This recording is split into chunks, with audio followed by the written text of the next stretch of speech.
get a bit of support from a great teacher and just other women who are in similar situations. Yeah. Whether they're postnatal, prenatal, have older kids like me, or just older women in general. Fantastic. Whoever wants to do the workouts. Yeah, we've got a Facebook group that's been catching fire lately. Yeah. I've really enjoyed meeting lots of women there and seeing everybody working out at home, sharing their pictures and videos and stuff. And they do have some questions for you, which is why we're here today. I've taken their questions and we're going to bring them to Dr. Jill, but nobody actually asked about mental health, and we thought we would start with that because women, whether you're prenatal or postnatal, or women just all over the world, where our circumstances have been rocked with COVID-19, haven't they? And a lot of us, when we're in the prenatal period or postnatal period especially, you can feel isolated at home, but a lot of people are feeling isolated at home right now, aren't they? Yeah, well, in a way, it's kind of everyone's getting a taste of what it's like to be a new mom at home, because not everybody goes through that journey.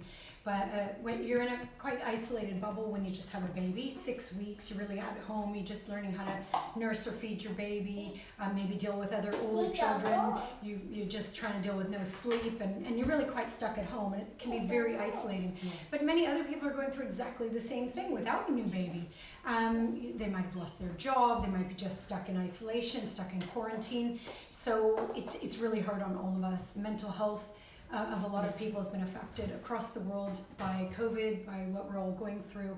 And I think it's really important to make sure that if you're struggling, to take part in something like exercise. Exercise in general has been proven to help our mental health, whether you're the average person who's not feeling so great at home, or whether you're a postnatal mom, or whether you're pregnant, or whatever your circumstance is. And certainly going through a program like Anna's, where you can do it with support in an environment that's safe, it really helps boost your mood. Yeah, it's not just for the body, it's for your brain, y'all. It's for the brain too, right? For the brain and body. For sure. Okay, so our first question is what to do about, well, they aren't calling it DOMS, which is what we like to call it in the fitness community, but delayed onset muscle soreness. So a lot of the women who are coming into my 6-week challenge right now, they're either returning to exercise after they've had their children or one baby, or it could be children plural because they haven't had any time for themselves and it's been a long time since they've sort of been in the normal routine, and even just body weight exercises can make you feel sore. So what do you do about DOMS, delayed onset muscle soreness?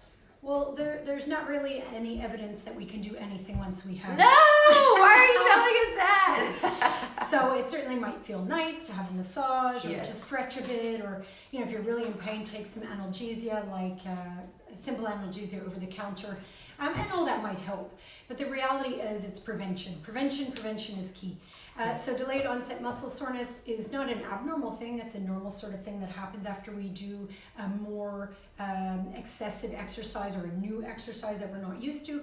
And once you've had a baby, obviously every exercise is new because you haven't really been doing very much exercise. And we're getting used to our new body. Our Right. whole center of gravity changes when we're pregnant, doesn't it, with our big growing belly? Yeah, absolutely. And delayed onset muscle soreness is actually little small micro tears in the muscle fibers. And it's damage, but it's not necessarily a bad thing. And the problem is it causes pain and inflammation, and that's why. And it tends to be worse 24 to 48 hours. That's why they call it delayed. My phone was just ringing. I didn't even know that was possible. So the key is to just start slow and light and supervised. Again, doing a program like yours is very helpful for prevention. Right. But it is, just try to think of it in a good way, that it's actually tearing your muscles down so that they can then be rebuilt and get those biceps going, or any muscles really, not just your biceps, of course. But they're rebuilt in the kitchen too. So we will be talking a little bit about nutrition. And our first week of our nutrition challenge for Strong Sexy Mamas is pretty basic, and it's just trying to get 2-3 liters of water a day. But for a lot of women, that's hard. Yes. How important is water for our recovery?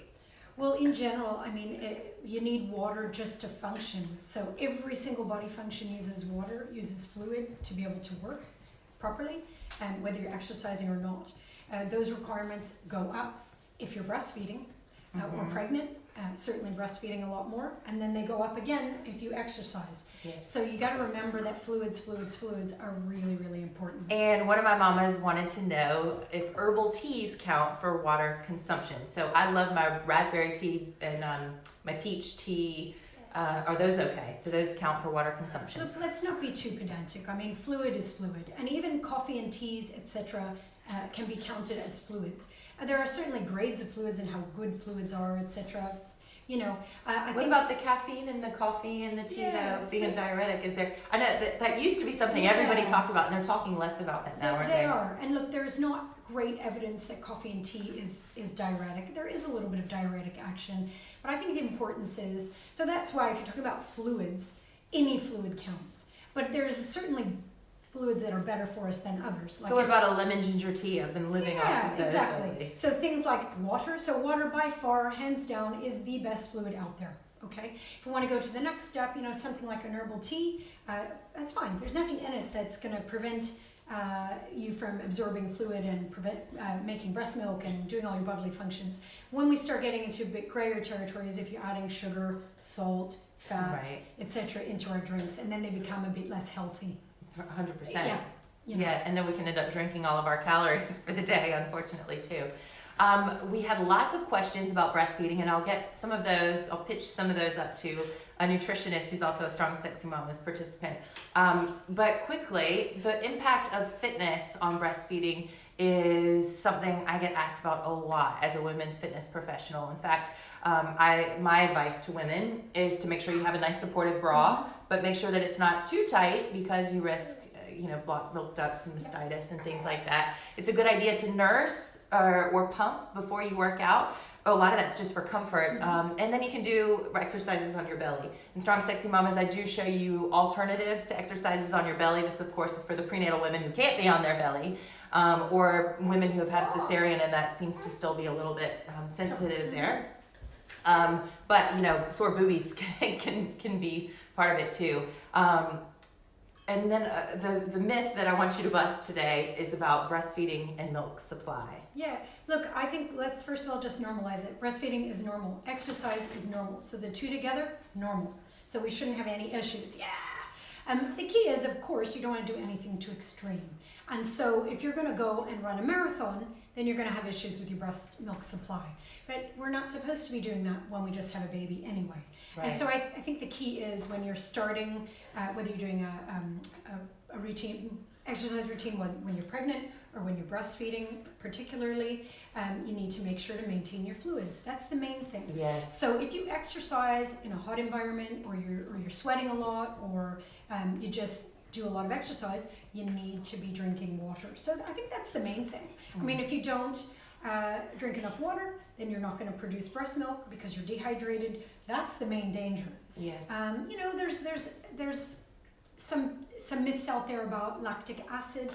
I was doing some research, and really there is no evidence that lactic acid, even if we have a little bit of buildup in the milk, that should cause any damage or problem to the baby. So I think the key is let's normalize exercise, let's normalize breastfeeding. It's fine to breastfeed and exercise, and in fact it's encouraged for your body and your brain, and the key is maintaining hydration. And then how about fitness and fertility? And this is a complex issue, and so it's something that you ought to talk to your medical care provider about.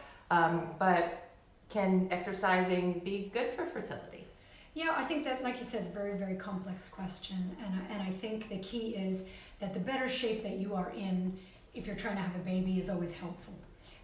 If you have medical issues which complicate that further, and that may be things like being overweight or underweight, then you may have, and that might impair your fertility in the sense of changing your cycles, losing your periods. You might not get your cycle if you're too thin. Exactly. And so I think that if you have those kind of issues, you should talk to your doctor. The other thing that affects your fertility is age, and that's actually in fact the number one factor that affects fertility. And so That's so hard for us to hear as career women, though, because we want to have it all, right? We want to have our career, and we want to have our babies after, and it can be a lot harder, which is one of the reasons IVF has become such a big thing. yes, and it's given us a lot of freedom in a lot of senses, but it's unfortunate we can't fight biology in a lot of ways either. No, you can't do anything. So exercise doesn't fix age. I would love to say it does, but it doesn't. So that number grows no matter what. And so if you're having trouble falling pregnant because of your age, really all you need to do is talk to your doctor. Or if you have a medical issue such as being overweight or underweight, that's something worth talking to your doctor about as well. But in general, being healthy and working out and doing exercise puts you in the best shape you can, and that certainly can help your fertility. And your headspace, And too. your headspace. Brooksy, do you want Dr. Jill to hold you? You want to Yeah, come you're again? very excited. Mommy, How about you hold, the baby. hold the baby? Hello, sweetie.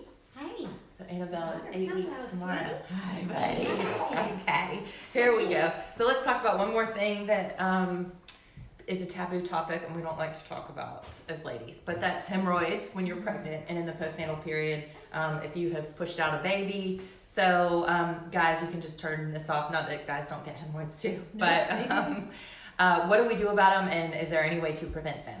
So actually hemorrhoids are a natural part of your anal canal. They're the natural cushions, and what they do is prevent a hard poo from scratching our anus on the way out. You know, nobody likes to talk about that, Yeah. but that's what it's for. Certainly when we are pregnant or overweight, and you have a lot of extra pressure on your venous return, so that's the blood returning to the heart. When you have a bigger belly, certainly in the second and third trimester, it tends to be worse. You can get swelling or of those veins. So hemorrhoids are actually veins, and they can hang out and become really painful. And so the key is to prevent that. The only thing you can do is, so actually I should say, in addition to that, constipation. Yeah, try to eat lots of fiber, Yeah. drink lots of water, Yeah. and when I was in the hospital both times, they gave me stool softeners too to help you with that first poop, because it's really kind of a scary thing after you push out it. Or It is. like, So, however you've delivered your baby, it's a hard thing to do. so in fact, just because you have a baby vaginally doesn't mean that's the only way to get hemorrhoids. You can get it with C-section as well. Yeah. So it's the being pregnant part that puts the pressure. And then, of course, the constipation that comes with very frequently in pregnancy and then after when you're breastfeeding. So as you said, prevention is key. Here we're back to prevention again. Yes. Drinking lots of water, increasing your fiber intake with fruits and veg, doing regular exercise helps also our bowels work better. And then if you need to get a little bit of extra help by taking a laxative, of course under the supervision of a professional, medical professional, that's a good idea. Yeah, also, But they're common. have you tried a squatty potty? Yeah. You'd never heard of the squatty potty, but what do you tell people if they are having issues? Yeah, look, in fact, our westernized toilets are not ideal position to be pooping in. So the old-fashioned squat down is probably the best. Now that probably doesn't work as well in our bathrooms, so the idea is that if you put your feet up on a little stool or get something like a squatty potty to help you be in that position where your knees are a bit higher than your bottom, it does help the passage of stool a little easier. Yes. Okay, well, I think my children need to go, but can we just do one more thing? We'll talk about, you know what, why don't we save sleep for another day? Because I think this one needs some sleep. That's what I was going to ask you about. So we'll save that. And I got so many great questions from mommies in my, I guess I can call it my mommy group. Yeah. My Strong Sexy Mamas. There are some women in the group that are not moms either. These workouts are great for women in all stages of these, 20s, 30s, 40s. My mom's even involved. She's calling herself the Strong Sexy Grandma. Excellent. But thank you for coming on my IGTV. And ladies, if you're watching from the mommy group, the Strong Sexy Mamas private Facebook group for this 6-week challenge, it will be up in your free women's fitness guide that's already in your library. Okay, ladies, so we will talk to you soon, and thanks for stopping by. Keep the questions coming. Yeah, keep them coming. Oh, and find her at drjillgamberg.com. You want to let Annabelle have one more little cameo? Hello, everybody. You want to say bye-bye, everybody? Hello. Bye. Bye-bye, it's nap time. Bye. See ya. Bye, thanks, Jill.